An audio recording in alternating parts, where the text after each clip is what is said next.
علی بھائی اگلا سوال ہے، اسی محرم الحرام 1441 ہجری میں بریلوی مکتبہ فکر کے مفتی اعظم پاکستان کی ایک ویڈیو منظر عام پر آئی ہے جس میں انہوں نے واضح طور پر کہا ہے کہ یزید ابن معاویہ کا نہ تو قاتل حسین ہونا ثابت ہے اور نہ ہی قتل حسین علیہ السلام پہ راضی ہونے کا ثبوت ملتا ہے۔ اگر ایسا ہی ہے تو پھر محرم الحرام میں فضائل یزید بیان کرنے والے بھی درست ہیں۔ علی بھائی سے گزارش ہے کہ مفتی صاحب کی انجینئرنگ فرما دیں، شکریہ۔ میں نے اتنی انجینئرنگ کی ہوئی ہے، بار بار اس طرح کے سوال نہ ایڈ کیا کریں۔ میں نے ڈیٹیل کے ساتھ ان سارے ایشوز کو ریزالو کیا۔ پہلا تو ہمارا بنیادی اختلاف یزید کے ساتھ نہیں ہے، آل امیہ کے سسٹم کے ساتھ ہے جس کا نمائندہ یزید تھا۔ جب تک آپ سسٹم کو ڈیپ ڈگ نہیں کرتے اس وقت تک آپ کو یہ ایشو سمجھ نہیں آ سکتا۔ یہ مسئلہ کوئی ایک جنگ کا نہیں ہے، ایک پورے سسٹم کا ہے، پولیٹیکل سسٹم آف اسلام کو ڈیمیج کرنے کا ہے، جو کہ سٹارٹ ہوا ہے سیدنا عثمان غنی رضی اللہ تعالیٰ عنہ کے دور کے اندر ان کے چند گورنروں کی اینٹی اسلامک ایکٹیویٹیز کی وجہ سے، جو بخاری مسلم میں رپورٹ ہوئی ہیں۔ رپورٹ تو پہلے کی ہوئی تھی، منظر عام پہ میں لے کے آیا ہوں۔ آپ کو تو یہ کہانی کرائی گئی تھی، ایک عبداللہ بن سبا تھا، 40,000 صحابہ کو ایک بندے نے اس کی مت مار دی، تو پھر تو سب سے بڑا بزرگ تو وہ ہوا کہ 40,000 صحابہ جو رسول اللہ کی تربیت یافتہ تھے، ایک بندے نے ان کی مت مار دی، تو رسول اللہ کی تربیت کدھر گئی صلی اللہ علیہ وسلم؟ یہ بالکل کہانی تھی، صرف آل امیہ کو چھپانا تھا۔ وہ تو جب میں نے بخاری مسلم سے حدیثیں سامنے لے کے آیا ہوں کہ حضرت عثمان غنی رضی اللہ تعالیٰ عنہ کے ساتھ صحابہ کا اختلاف کیا تھا۔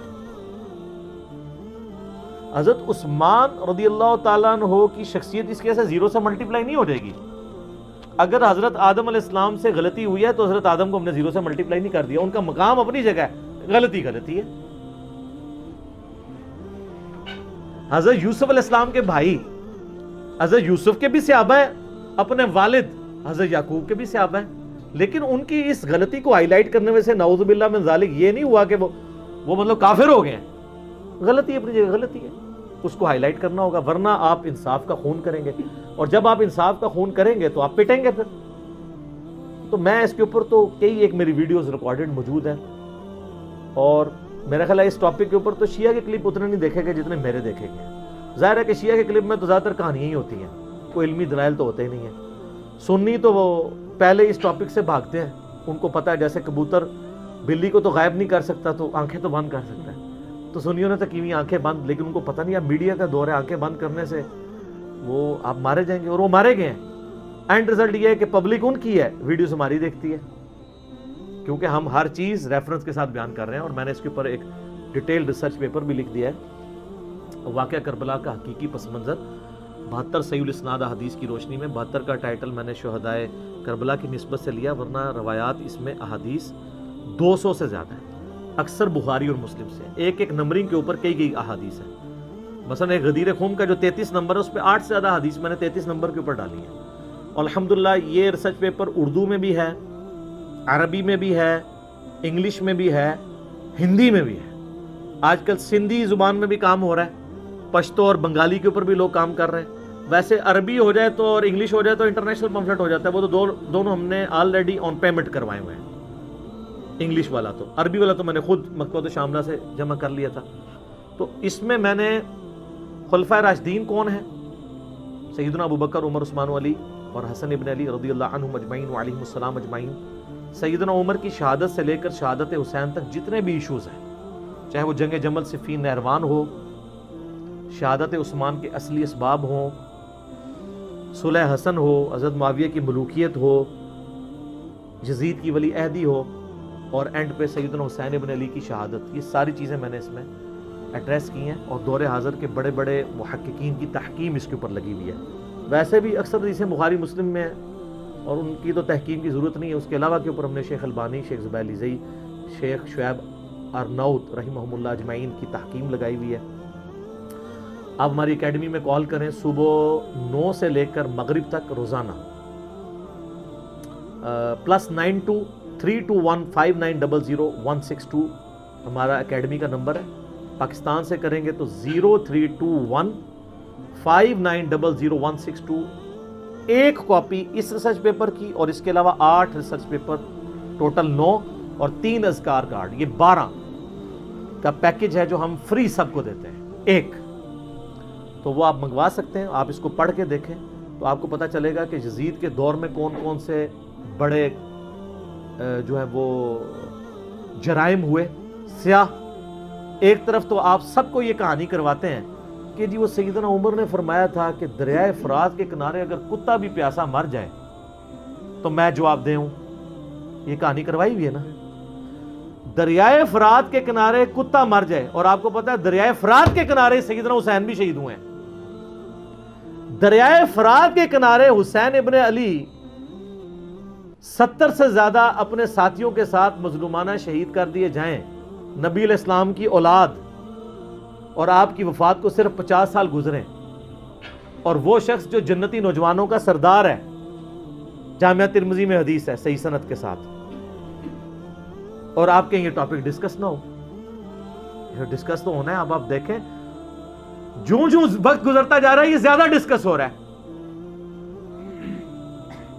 اس پہ آپ مٹی نہیں ڈال سکتے. تو اگر حضرت عمر فرات کے کنارے کتا مرنے کا رسپانسبل ہیں تو یزید ابن معاویہ کے دور کے اندر یہی واقعہ ہوا ہے نا، حسین ابن علی کی شہادت، تو وہ کوئی ذمہ دار نہیں ہے اسی فرات کے کنارے. اور یہ میں ان مفتی صاحب سے پوچھوں گا کہ مفتی صاحب کیا بریلوی مکتبہ فکر کا یہ عقیدہ تھا جو آپ بیان کر رہے ہیں؟ کن کی بولی آپ بول رہے ہیں؟ کیا اعلی حضرت کا یہی عقیدہ ہے یزید کے بارے میں؟ احمد بریلوی صاحب کا، اہل سنت کے ائمہ کا یہی عقیدہ ہے؟ یہ تو سعودیہ ایران کی ٹسل کے بعد یزید کے طرفدار پیدا ہوئے ہیں، پہلے تو کوئی نہیں رہا. یہ کہاں سے آپ امت میں عقیدہ جو ہے وہ پروپیگیٹ کر رہے ہیں، اور آپ ہمدردیاں کر رہے ہیں آ کے اس کے ساتھ، اور باقی رانا جی ثبوت دیں. میں اس کو چھوڑے، میں آپ کو اس 21ویں صدی کے واقعات بتاتا ہوں، مجھے اس کا ثبوت دیں جس کو آپ جوڈیشری میں پروف کر سکتے ہو. آپ کہتے ہیں جی مودی ہزاروں مسلمانوں کا قاتل ہے، پروف دیں. تو آپ کہیں گے ہم کورٹ میں تو پروف نہیں کر سکیں گے، لیکن سب کو پتہ ہے یہ. لیکن کرائن سے سب کچھ پتہ چل جاتا ہے کون کیا کر رہا ہے. کرائن تو پہلے سے شروع ہوئے کہ کیا ہو رہا ہے. اوریہ مقبول جان حفظہ اللہ تعالی اباؤٹ حضرت معاویہ رضی اللہ تعالیٰ عنہ، یہ یزید کی جتنی نیگیٹو چیزیں ہیں نا یہ ساری اس سے بڑی فارم میں پہلے سے موجود تھی. میں نے وہ بخاری مسلم سے احادیث نمبرنگ کے ساتھ ڈسپلے کی ہے. اوریہ مقبول جان حضرت معاویہ، اور یہ صاحب نے اس میں یعنی کنکلوڈ کیا ہے خلافت و ملوکیت کو ہی آپ سمجھ لیں. اس میں انہوں نے بات کی ہے کہ حضرت معاویہ رضی اللہ تعالیٰ عنہ کا جو دور ملوکیت ہے اس میں 3 چیزوں میں بڑی خرابی آئی ہے. نمبر 1 اکاؤنٹیبلٹی ختم ہو گئی کہ آپ وقت کے حکمران کو یہ پوچھ نہیں سکتے کہ تو نے یہ کام کیوں کیا، یہ کیوں نہیں کیا. پھر اس میں انہوں نے مثال دی ہے کہ جیسے حضرت عمر سے تو بڑے مجمع میں لوگ پوچھ لیتے تھے آپ نے یہ کرتا کہاں سے سلوا لیا، یہ آزادی چھین گئی. دوسری چیز انہوں نے کہی کہ جو مال غنیمت اور بیت المال ہے اس کو مس یوز کرنا شروع کر دیا گیا، اپنے چاہنے والوں کو تحائف سے نوازنا شروع کر دیا گیا. جو مسلمانوں کی ملکیت تھی جس کو خلفائے راشدین کبھی مس یوز نہیں ہونے دیتے تھے، اپنی ذات کے لیے بھی نہیں. اب کئی واقعات ابو بکر عمر عثمان و علی رضی اللہ عنہم اجمعین وعلیہم السلام اجمعین کے آپ کو مل جائیں گے، وہ آج ذکر کرنے کی ضرورت نہیں ہے.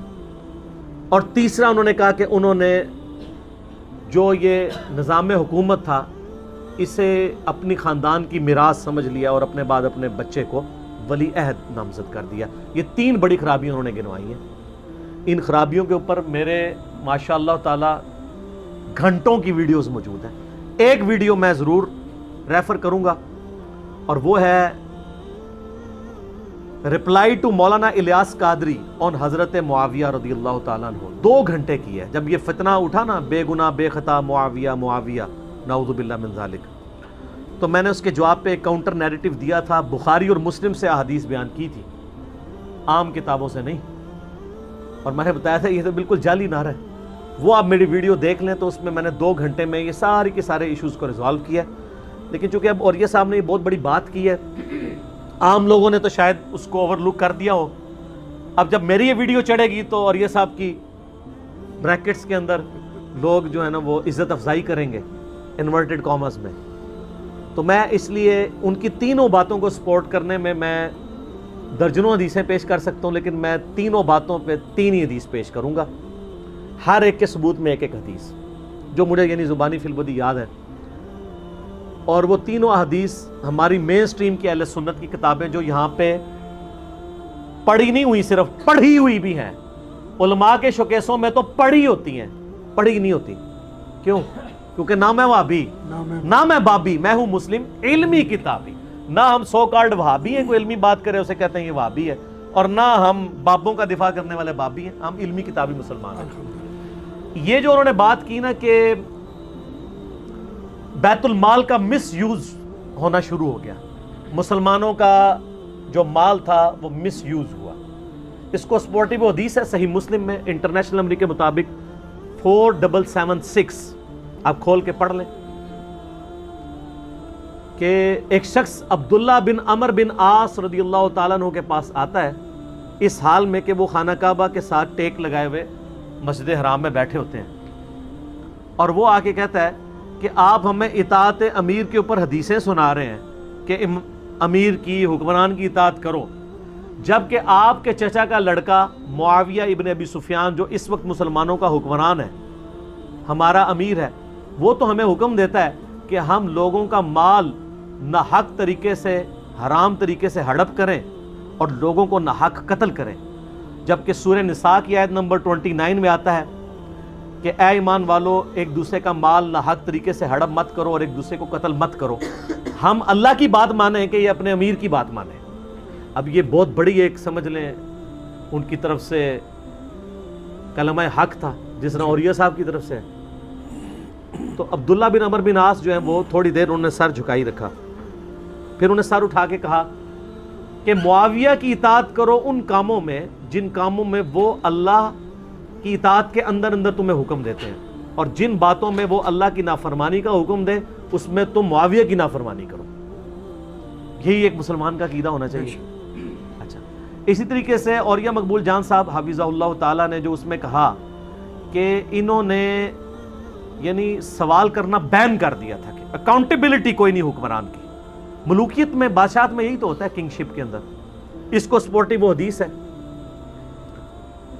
صحیح بخاری میں انٹرنیشنل نمبر کے مطابق 4108 غزوہ خندق والے چیپٹر میں کہ تحکیم کے مسئلے کے بعد جب حضرت معاویہ مدینہ شریف آتے ہیں تو عبداللہ بن عمر رضی اللہ تعالیٰ عنہما کو ان کی بہن سیدہ حفصہ جو ام المومنین بھی ہیں سلام اللہ علیہا وہ کہتی ہیں کہ عبداللہ حضرت معاویہ آئے ہیں اور وہ خطبہ دے رہے ہیں، تم اس خطبے میں جا کے بیٹھو، یہ نہ ہو کہ تمہاری غیر موجودگی سے کچھ اور ہی مطلب لے لیا جائے کہ کوئی فارورڈ بلاک تو نہیں بن گیا تو آج کی دور میں.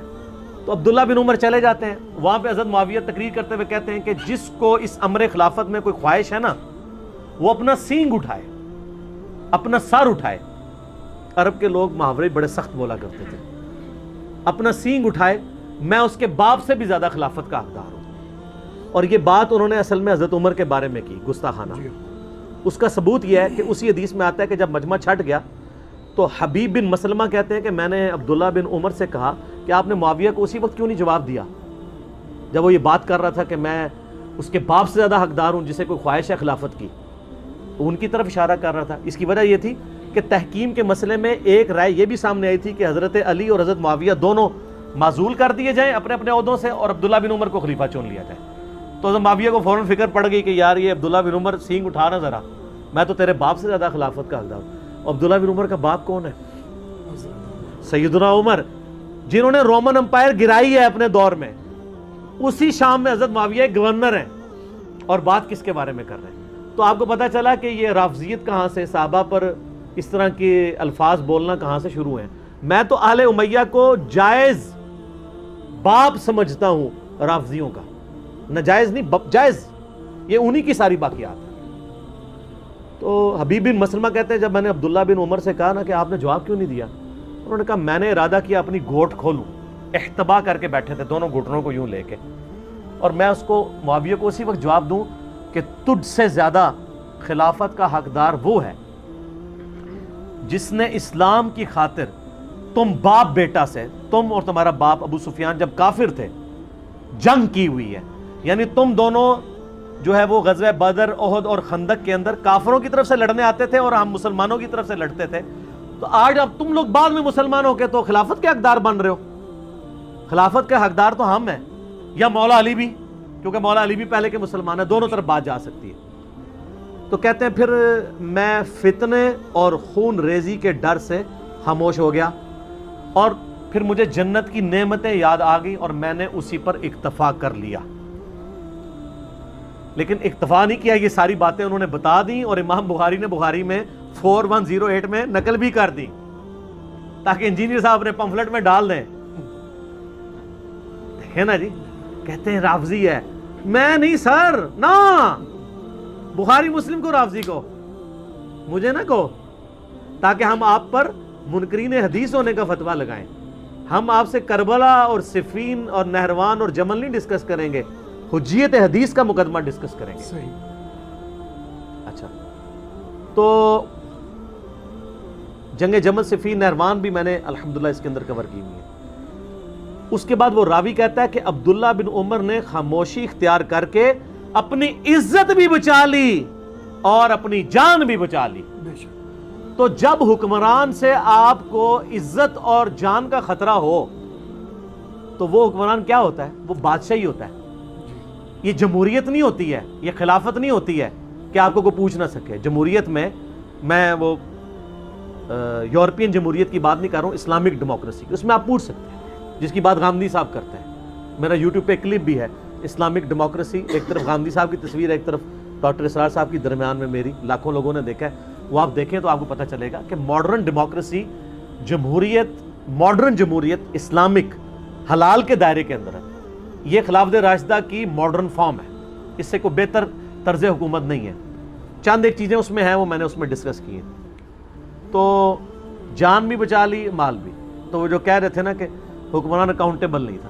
تیسری بات اوریہ صاحب نے یہ کی تھی کہ انہوں نے اس کو اپنی نسل کی جاگیر بنا دیا، ملوکیت میں کنورٹ کر دیا، اپنی اولاد میں جاری کر دیا. اور وہ تو پہلے ہی حدیث ہے، نبی صلی اللہ علیہ وآلہ وسلم کی حدیث، سلسلہ احادیث صحیحہ کے اندر شیخ البانی رحمہ اللہ تعالیٰ نے نقل کی ہے کتاب الاوائل امام ابن ابی عاصم کی کتاب سے کہ میری امت کا پہلا شخص جو میری سنت کو بدلے گا وہ آل امیہ سے، بنو امیہ سے ہوگا. اور اس کے ساتھ شیخ البانی لکھتے ہیں کہ اس سے مراد وہ شخص ہو سکتا ہے جو خلافت کو وراثت بنا دے گا. نام نہیں لکھا. بنو امیہ میں خلافت کو وراثت بنانے والا پہلا شخص کون ہے؟ حضرت عثمان تو نہیں ہے، کیونکہ ان کا بیٹا زندہ تھا، انہوں نے نہیں بنایا. اچھا، یہ حضرت عثمان کے پیچھے چھپ جاتے ہیں جب بھی آل امیہ کی بات ہو. وہ یار، آل امیہ میں حضرت عثمان غنی کا وہی سٹیٹس ہے جو آل امیہ میں عمر بن عبدالعزیز کا ہے. ان دو بندوں کی وجہ سے پوری آل امیہ کو سرٹیفکیٹ دے دیا جائے. جیسے بعض اہل حدیث کہتے ہیں کہ شیخ زبیر صاحب کی وجہ سے ہمیں یزیدی کہنا چھوڑ دیں. ایک شیخ زبیر صاحب کا بینیفٹ پورے مکتبہ اہل حدیث کو تو نہیں دیا جا سکتا جب تک کہ آپ کی غالب اکثریت جو ہے یزید کو کنڈیم کرنا نہ شروع کر دے. وہ تو زبیر علی صاحب کو کریڈٹ ملے گا نا، جنہوں نے یزیدیت کو ننگا کیا ہے. یہاں پہ بھی حضرت عثمان کے پیچھے نہ چھپیں، بڑی پرسنالٹیز کے پیچھے نہ چھپیں. اپنے گناہوں کو چھپانے کے لیے حضرت عثمان کی ڈھالنا استعمال کریں. تو سیدنا عثمان غنی رضی اللہ تعالیٰ عنہ نے اپنے بچے کو خلیفہ نہیں بنایا. اب شیخ البانی نے یعنی ڈائریکٹ نام تو نہیں لکھا لیکن اشارہ دے دیا.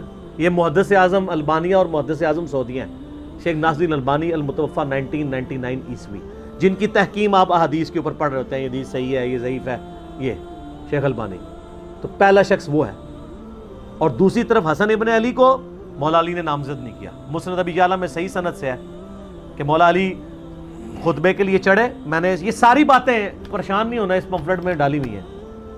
اور کہا کہ میں نے نبی علیہ السلام سے سنا تھا کہ اے علی، کہ ایک شخص آئے گا جو تیرے سر کے خون سے تیری داڑھی کو رنگ دے گا، یعنی تجھے قتل کر دیا جائے گا. تو ایک شخص کھڑا، اس نے کہا امیر المومنین، ایسا شخص اگر ہمارے ہتھے چڑھ گیا تو ہم تو اس کو اور اس کی ساری اولاد کو ذبح کر دیں گے. حضرت علی نے کہا نہیں، میرے قتل کے بدلے میں اسی کو قتل کیا جائے جو قاتل ہے، اس کے گھر والوں کا کوئی قصور نہیں ہے. اور وہ بھی اگر میں مر جاؤں تو، اگر میں زندہ رہا تو میں فیصلہ خود کروں گا اس کے لیے. ٹھیک ہے. تو پھر اس شخص نے کہا کہ اے امیر المومنین، تو آپ اپنا خلیفہ کو نامزد کر دیں. تو انہوں نے کہا میں تمہیں ویسے ہی چھوڑ کے جاؤں گا جس طرح نبی علیہ السلام ہمیں چھوڑ کے گئے تھے. میں اپنا جانشین کسی کو نہیں بناؤں گا. تو پھر اس نے ایکسپلائٹ کیا, اس نے کہا امیر المومنین آپ اللہ کو کیا منہ دکھائیں گے, آپ ہمیں بغیر امیر کے چھوڑ کے جا رہے ہیں.